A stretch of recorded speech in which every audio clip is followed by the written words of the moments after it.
Hello students, welcome to एमआरजन public school classes. आज हम क्लास 7th में ज्योग्राफी का चैप्टर 4 स्टार्ट करेंगे, जिसका नाम है composition and structure of the atmosphere. हम इस चैप्टर में किन टॉपिक्स को पढ़ेंगे, फर्स्ट ऑफ ऑल हम उन्हें देख लेते हैं। First topic is origin of atmosphere, then we will study the next topic structure of atmosphere, general instructions of atmosphere and the last topic is impact of atmosphere. तो हम chapter start करने से पहले अपने चैप्टर का meaning समझ लेते हैं कि जो चैप्टर है एटमॉस्फेयर, जो पूरा स्ट्रक्चर हम पढ़ रहे हैं, एटमॉस्फेयर का कंपोजिशन पढ़ेंगे, स्ट्रक्चर पढ़ेंगे, ये एटमॉस्फेयर का मीनिंग क्या है। तो देखिए, एटमॉस मीन्स होता है एयर, और स्फेयर मीन्स होता है हमारा अर्थ का जो एरिया है। ठीक है, तो हमारे उस अर्थ के एरिया को एयर ने कवर किया हुआ है, तो उसे हम क्या बोलेंगे, एटमॉस्फेयर। अर्थ के सराउंडेड, अर्थ के चारों साइड एक लेयर ने उसे कवर किया हुआ है, और वो लेयर है एयर। ठीक, तो एटमॉस्फेयर क्या है, ब्लैंकेट ऑफ एयर, जिसने हमारे अर्थ को कवर किया हुआ है। देखिए, मैंने यहाँ पे एक डायग्राम बनाया हुआ है। ये है अर्थ, ये लेयर है जिसे हम ब्लैंकेट ऑफ एयर कहते हैं, और इसकी अलग अलग लेयर्स हैं। अब इसकी मेन 5 लेयर्स हैं जिनके बारे में हम इस चैप्टर में पढ़ेंगे। आप अगर आपको याद हो तो हमने 6th क्लास में ऑलरेडी ये चारों थोड़ा मतलब बहुत स्मॉल पैराग्राफ्स टाइप्स में हमने पढ़े थे। लिथोस्फेयर, हाइड्रोस्फेयर, एटमॉस्फेयर, और जहाँ पे इन तीनों का कॉम्बिनेशन होता है बायोस्फेयर। तो लिथोस्फेयर हम अपने प्रीवियस चैप्टर में ऑलरेडी डिस्कस कर चुके हैं। अब हम यहाँ दूसरा स्फेयर करेंगे जिसे कहते हैं एटमॉस्फेयर। तो देखिए, फर्स्ट पॉइंट हमारा इन दी बिगिनिंग, स्टार्टिंग में हमने क्या था, 6th क्लास में हमने पढ़ा था, हमने बिग बैंग की थ्योरी डिस्कस की थी कि ये है क्या। तो बिग बैंग की थ्योरी के थ्रू हमें पता चला था कि हमारे अर्थ में क्या था, स्टार्टिंग के टाइम पे लार्ज क्वांटिटी ऑफ गैसेस, बहुत ज़्यादा क्वांटिटी में गैसेस थी, and these gases contained methane and other element like water and carbon dioxide. अब देखिए, हम कॉम्पोजिशंस देखते हैं। Air is composed of, air है क्या एक्चुअली में, जिसे हम एयर बोल रहे हैं, एटमॉस्फेयर का हमने एक नाम दिया है ब्लैंकेट ऑफ एयर को। ये एक्चुअल में है क्या, ये क्या है, small molecules of different gases, यानी कि गैसों का एक मिक्सचर है। ठीक है, जो कि फ्रीली मूव करती रहती है किसी भी डायरेक्शंस में। अब ये होती कैसी है, विजिबल नहीं है, ठीक है, टेस्टलेस है, विजिबल भी नहीं है, कलरलेस है, कुछ मतलब हम सिर्फ इसे फील कर सकते हैं, हम उसे देख नहीं सकते, हम उसे टच नहीं कर सकते, हम उसके कलर के बारे में भी नहीं बता सकते, टेस्ट भी नहीं कर सकते। तो एटमॉस्फेयर प्रेशर जो होता है, जो एटमॉस्फेयर का प्रेशर है, वो स्फीयर वाले पार्ट पे बहुत ज़्यादा होता है, और जब हमें इस प्रेशर को मेज़र करना होता है तो उसे हम मिली बार में मेज़र करते हैं। Then atmosphere is a densest near the surface of the earth and density reduce with the height. देखिए, ये जो एटमॉस्फेयर जब हम ये सरफेस के नियर रहेगा तो ये बहुत ज़्यादा लेगा, लेकिन जैसे जैसे हम हाइट की तरफ होते चले जाएंगे तो इसकी जो डेंसिटी है वो रिड्यूस होनी स्टार्ट हो जाती है। अब इसमें मेनली कौन कौन सी गैसेज हमें मिलती हैं, नाइट्रोजन, ऑक्सीजन, मेन ये 2 गैसेज है जिनकी क्वांटिटी हम बहुत ज़्यादा देखते हैं। देखिए डायग्राम में, नाइट्रोजन की अगर हम कैलकुलेशन करें, और ये कोई फिक्स नहीं है, ये अप्रॉक्स है, अप्रॉक्स इतने % गैसेज हमें एयर में मिलती हैं। ठीक है, अब ये कैसी हैं, अभी मैंने आपको बताया, कलरलेस है, ऑर्डरलेस है और टेस्टलेस है। Beside these main gases, in main gases के अलावा क्या क्या है, वाटर वेपर्स हैं और डस्ट पार्टिकल्स है एयर में। ठीक है, जो कि हॉरिजेंटल मूव करती रहती हैं। अब देखिए, ये जो डायरेक्शन है, हॉरिजेंटल मूवमेंट को हम एयर की विंड बोलते हैं। ठीक, नेक्स्ट हमारा टॉपिक है स्ट्रक्चर ऑफ एटमॉस्फेयर। देखिए, स्ट्रक्चर मैंने पूरा प्रॉपर यहाँ पर रेडी किया है आपके लिए। हमने एटमॉस्फेयर को डिवाइड किया है 5 लेयर्स में, अभी मैंने आपको प्रीवियस डायग्राम में बताया था।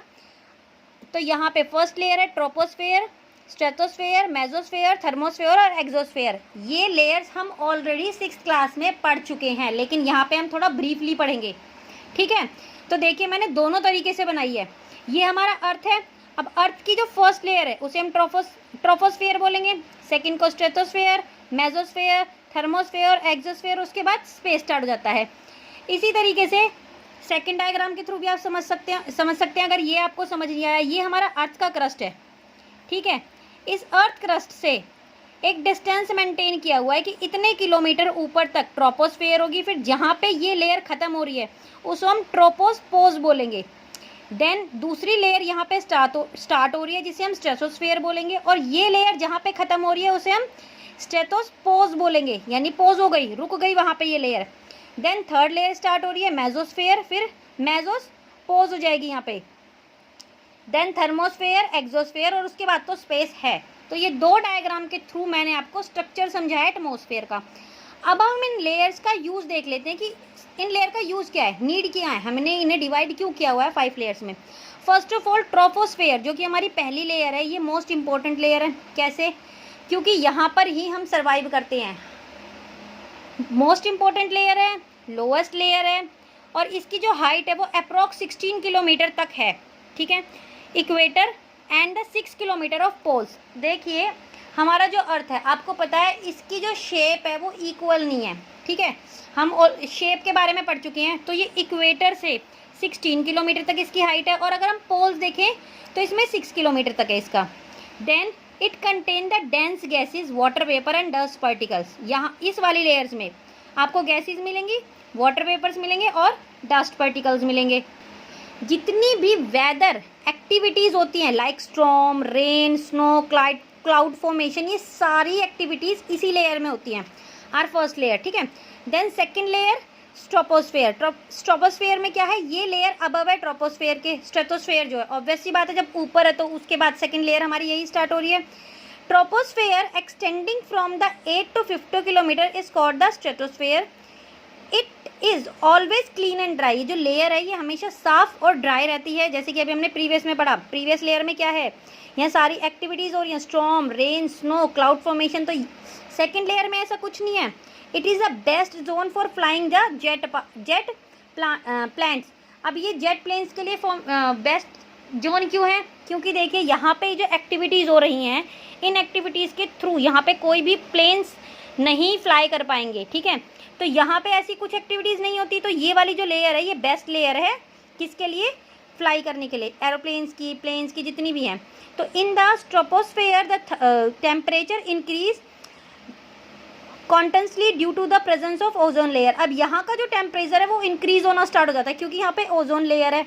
अब ओजोन लेयर क्या होती है, देखिए हमारे सन से जो अल्ट्रा वायलेट रेज निकलती हैं वो डायरेक्ट हम तक ना पहुँचे, अर्थ तक ना पहुँचे, क्योंकि सन में बहुत हीट होती है।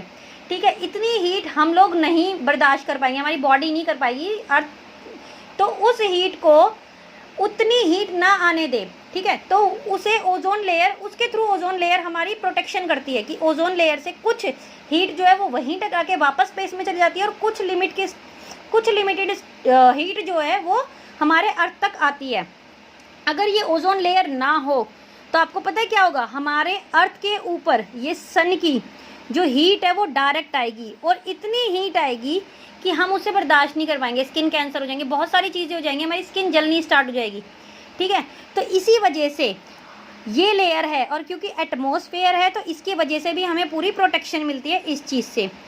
तो नेक्स्ट लेयर है हमारी मेसोस्फेयर। अब ये थर्ड लेयर है, इसकी हाइट कितनी है, यहाँ ये 50 किलोमीटर पे ख़त्म हो रही है, और ये 50 के बाद स्टार्ट हो रही है, 50 से 80 किलोमीटर तक इसकी हाइट है।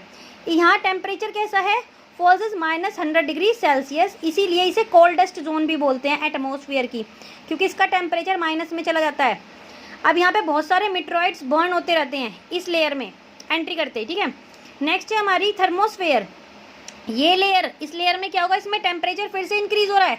अब देखिए यहाँ पे क्या है, यहाँ पे टेम्परेचर इंक्रीज हुआ, यहाँ डिक्रीज हुआ, यहाँ से फिर इंक्रीज हो गया टेम्परेचर। तो इसी तरीके से टेम्परेचर इंक्रीज और डिक्रीज होता रहता है हर लेयर्स पे। तो the lower portion of the thermosphere between the 100 kilometre and 400 kilometre is known as the ionosphere. अब आइनोस्फेयर क्यों बोला गया है, देखिए इस लेयर में वो सारी एक्टिविटीज़ होती हैं, जैसे कि हम घर बैठे अपने फ़ोन पे एक जगह से दूसरी जगह कांटेक्ट कैसे कर पा रहे हैं। आपके घर में टीवी है, ठीक है, डिश लगा हुआ है, केबल लगा हुआ है, आप लोग ये सारी चीज़ें देख कैसे पा रहे हो।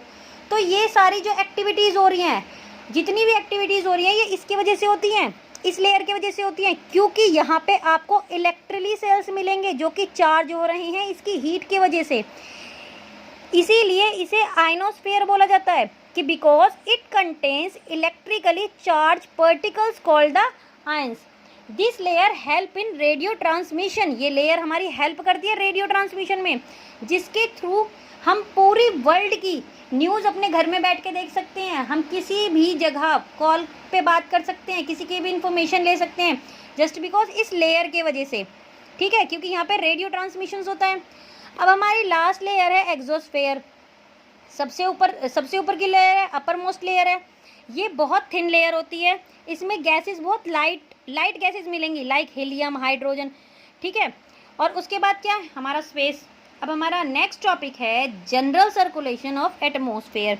अब ये जनरल सर्कुलेशन ऑफ एटमॉस्फेयर होता क्या है, देखिए, the horizontal and vertical motion of atmosphere, horizontal और वर्टिकल मोशन जो भी हो रहे हैं एटमॉस्फेयर में ग्लोबल लेवल पर, ठीक है, ग्लोबल लेवल पर, उसे हम बोलेंगे जनरल सर्कुलेशन ऑफ एटमॉस्फेयर। यानी कि जितनी भी हॉरिजेंटल और वर्टिकल मूवमेंट हो रहे हैं, हॉरिजेंटल वर्टिकल मूवमेंट हो रहे हैं ग्लोबल लेवल पर, तो इन्हें हम क्या बोलेंगे, जनरल सर्कुलेशन ऑफ एटमॉस्फेयर। ये देखिए इक्वेटर, ठीक है, इक्वेटर से 0 डिग्री, 5 डिग्री ऊपर और 5 डिग्री नीचे, जिसे हमने ITCZ के नाम से जानते हैं, ये एक इसे नाम दिया गया है, ठीक है। अब हम 30 डिग्री ऊपर जाएंगे, क्योंकि भाई यहाँ पे हमें एयर जो है वो बहुत गर्म मिलेगी। क्यों मिलेगी, क्योंकि इक्वेटर के पास है। डायग्राम तो आप पहले ऑलरेडी 6th क्लास में भी समझ चुके हैं क्यों है भाई सन की डायरेक्ट रेस इसके ऊपर जा रही है, तो ऑब्वियस सी बात है ये वाला पोर्शन जो है यहाँ पे बहुत हीट मिलेगी, ठीक।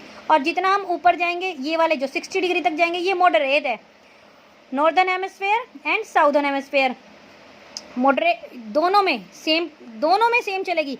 क्योंकि यहाँ पे अगर हम ग्लोब, अभी तो ये आपको सिर्फ एक पार्ट दिख रहा है, अगर हम बॉल के थ्रू इसे समझें तो पूरा सर्कल होगा, ठीक है। मॉडरेट यहाँ पे हमें एयर मिलेगी, और पोलर सेल्स में हमें क्या मिलती है, बहुत ठंडी मिलती है, हवा बहुत ठंडी मिलती है। तो ये अलग अलग इनमें इनका डिवाइड किया गया है, इनका डिवीज़न किया गया है। तो due to high pressure at the bottom of the atmosphere and low pressure of the highest level, यहाँ पे जो प्रेशर होगा वो बहुत हाई होगा, लो यानी कि बॉटम के पास एटमॉस्फेयर का, ठीक है। और जैसे हम हाईएस्ट लेवल पे जाते चले जाएंगे, उसका प्रेशर क्या होगा, कम होता चला जाएगा। तो there are vertical motion is called, motion of air is called air current. तो ये जो वर्टिकल मोशन हो रहा है हवा में, इसे हम एयर करंट बोलते हैं। High temperature near the equator, equator के पास हाई टेम्परेचर मिलेगा, ठीक है, और लोवेस्ट टेम्परेचर मिलेगा पोल के पास, पोल्स के पास। हाई टेम्परेचर क्यों है, क्योंकि यहाँ पे हीट ज़्यादा रिसीव कर रहे हैं ये वाला एरिया, और यहाँ पे हीट कम, क्योंकि हीट की जो, देखिए हीट की जो डायरेक्शन है, सन की जो लाइट है वहाँ तक पहुँचने में बहुत टाइम लेती है, तो हीट रिड्यूस होनी स्टार्ट हो जाती है, ठीक। ज़्यादा explain I don't think so कि नीड है करने की, क्योंकि ये ऑलरेडी 6th में आपको अच्छे तरीके से समझाया जा चुका है। फिर भी मैंने थोड़ा बहुत बता दिया ये डायग्राम बना के, जिससे कि आप इसे रिकॉल कर सकें। तो air is also move equator towards the pole. अब एयर क्या करेगी, हमेशा इक्वेटर से पोल्स की साइड टर्न करती है। अब देखिए next topic, impact of atmosphere. इस एटमॉस्फेयर का इम्पैक्ट क्या पड़ता है, इम्पैक्ट देखिए, अगर एटमॉस्फेयर ना हो तो हमें जितनी भी ये क्लाइमेट वेदर फिनोमेनिया है इसके बारे में हमें नॉलेज नहीं होगी, और अर्थ में जितने भी ये चेंजेस होंगे ये भी नहीं हो पाएंगे। तो atmosphere is responsible for the weather and climate phenomena acquiring on the earth. All these movement between the lithosphere hydrosphere pass through the atmosphere. Lithosphere और हाइड्रोस्फेयर में भी जितने मूवमेंट हो रहे हैं वो किससे पास आउट हो क्या रहे हैं, एटमॉस्फेयर के थ्रू। एटमॉस्फेयर प्रोटेक्ट करता है किसे, अभी मैंने बताया यहाँ पे ओजोन लेयर है जो कि सन की अल्ट्रावायलेट रेस से हमें प्रोटेक्ट कर रहा है। अगर एटमॉस्फेयर नहीं होगा, ओजोन लेयर नहीं होगी, तो हमें ये प्रोटेक्ट नहीं कर पाएगा।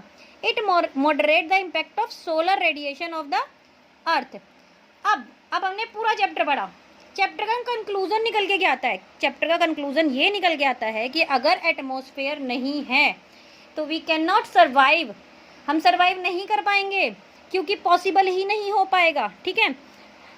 थैंक्स टू एटमॉस्फेयर हम रिसीव करते हैं फ्रेश एयर, जिसके थ्रू हम ब्रीथ ले सकते हैं, fresh water for drinking and suitable climate, ठीक है। सो क्या एक छोटा सा क्या कंक्लूजन निकल के आता है ऑल ओवर चैप्टर में, we can not live without the atmosphere. तो ये रीज़न है, ये बहुत ज़रूरी है एटमॉस्फेयर का होना हमारे अर्थ के सराउंड। थैंक यू, यहाँ हमारा चैप्टर ख़त्म होता है। Have a nice day.